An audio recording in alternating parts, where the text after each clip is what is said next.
बहुत समय पहले की बात है। एक घना हरा भरा जंगल था।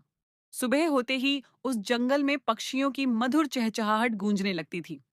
ठंडी हवा बहती, पेड़ों की पत्तियां सरसराती और पूरा जंगल जैसे जाग उठता। उसी जंगल के पास एक शांत स्वभाव की गाय रहती थी। उसका नाम था नंदिनी। नंदिनी हर दिन सुबह अपने घर से निकलती और जंगल में चरने जाती थी। नंदिनी की जिंदगी बहुत सादी थी, लेकिन उसके दिल में प्यार का एक बड़ा संसार बसा हुआ था। उस संसार का नाम था राधा। राधा नंदिनी की छोटी सी बच्ची थी। नंदिनी उसे अपनी जान से भी ज्यादा चाहती थी। जंगल कितना भी सुंदर क्यों ना हो, नंदिनी के लिए सबसे सुंदर जगह वहीं होती जहां उसकी राधा होती।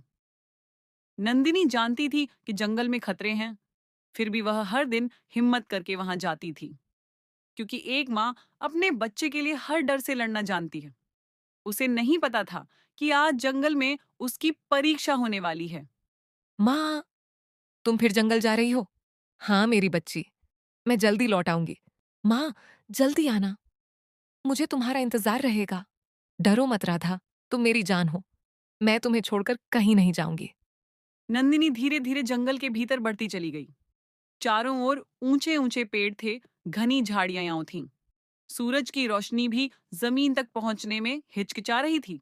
जंगल अब पहले जैसा शांत नहीं लग रहा था। हवा में एक अजीब सी बेचैनी घुल गई थी। पक्षियों की आवाजें अचानक थमने लगीं। नंदिनी को कुछ ठीक नहीं लगा। उसका दिल जोर जोर से धड़कने लगा। फिर भी वह घास चरने में लगी रही। तभी झाड़ियों के पीछे से सूखी पत्तियों के टूटने की आवाज आई। एक भारी भरकम साया धीरे धीरे आगे बढ़ा। पीली आंखें अंधेरे में चमकने लगीं। वह था जंगल का राजा, बाघ। नंदिनी समझ गई, आज जंगल में सिर्फ घास नहीं, खतरा भी उसका इंतजार कर रहा है। हे भगवान, यहाँ बाघ। रुको, आज मेरी भूख बहुत तेज है। मुझे छोड़ दो महाराज, मैं किसी का नुकसान नहीं करती। जंगल में दया नहीं होती। आज तुम मेरा भोजन हो। मेरी एक छोटी सी बच्ची है, वह मेरा इंतजार कर रही होगी। नंदिनी अब समझ चुकी थी कि भागने का कोई रास्ता नहीं है। सामने खड़ा बाघ ताकतवर था और जंगल में वही सबसे बड़ा शिकारी। लेकिन नंदिनी की आंखों में अपने प्राणों का डर नहीं था। उसकी आंखों में था अपनी बच्ची राधा का चेहरा। उसने अपने दिल की सारी हिम्मत इकट्ठा की, अपने डर को एक तरफ रखा और धीरे धीरे बाघ की ओर देखा। एक माँ के लिए सबसे बड़ा साहस अपने बच्चे के लिए खड़ा होना होता है। महाराज, मुझे पता है कि जंगल के नियम सख्त होते हैं। तो फिर देर किस बात की? मुझे बस थोड़ा सा समय दे दीजिए। मैं आखिरी बार अपनी बच्ची राधा को दूध पिलाना चाहती हूँ। दूध पिलाना? और फिर? उसे प्यार से सहलाना, उसे गले लगाना और उसे बता देना कि उसकी माँ उसे कितना प्यार करती है। उसके बाद मैं स्वयं आपके पास लौट आऊंगी। नंदिनी की बातें सुनकर बाघ कुछ पल के लिए चुप हो गया। जंगल में ऐसी बात उसने पहले कभी नहीं सुनी थी। शिकार आमतौर पर डरता है, भागने की कोशिश करता है, लेकिन यह गाय अपने प्राणों की नहीं, अपने बच्चे की बात कर रही थी। बाघ के मन में सवाल उठने लगे। क्या यह सच में लौट आएगी, या यह सिर्फ जान बचाने का बहाना है? जंगल की हवा थम सी गई। दोनों एक दूसरे को देखते रहे। अगर मैं तुम्हें जाने दूं और तुम वापस नहीं आई तो? मैं आऊंगी। जंगल में कोई भी अपने आप मौत की ओर नहीं लौटता। मैं मौत से नहीं, अपनी जिम्मेदारी से लौटूंगी। तुम्हें इतना विश्वास कैसे है? क्योंकि मैं एक माँ हूं और माँ का वचन उसकी जान से भी बड़ा होता है। नंदिनी की बातों ने बाघ के मन को हिला दिया था। जंगल का राजा होते हुए भी उसने ऐसा साहस बहुत कम देखा था। हवा धीरे धीरे फिर चलने लगी।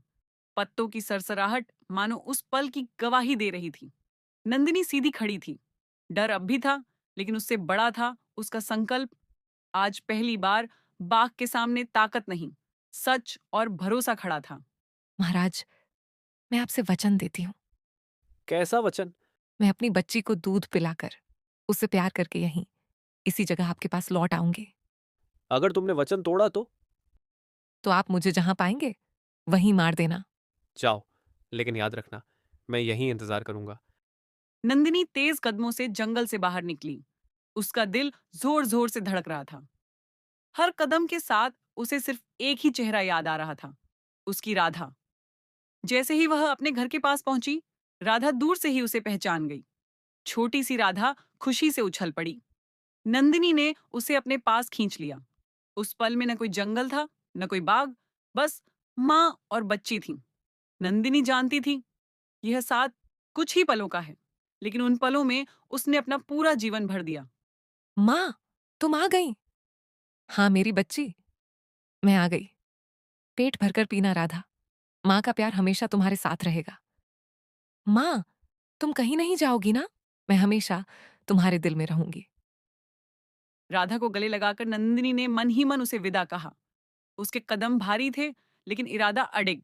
वह जानती थी, अगर वह नहीं लौटी तो उसका वचन झूठा हो जाएगा। जंगल फिर से उसके सामने था। वही घनी झाड़ियां, वही सन्नाटा, और उसी जगह वही बाघ खड़ा था।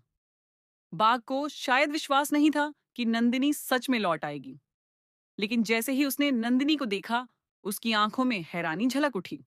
तुम वापस आ गई? हाँ महाराज, मैंने अपना वचन निभाया। तुम चाहती तो भाग सकती थी। भागकर जिंदा रहना मेरे लिए जीत नहीं होती, तुम्हारी आंखों में डर नहीं है। क्योंकि मेरा कर्तव्य पूरा हो चुका है। नंदिनी सिर झुकाए खड़ी थी।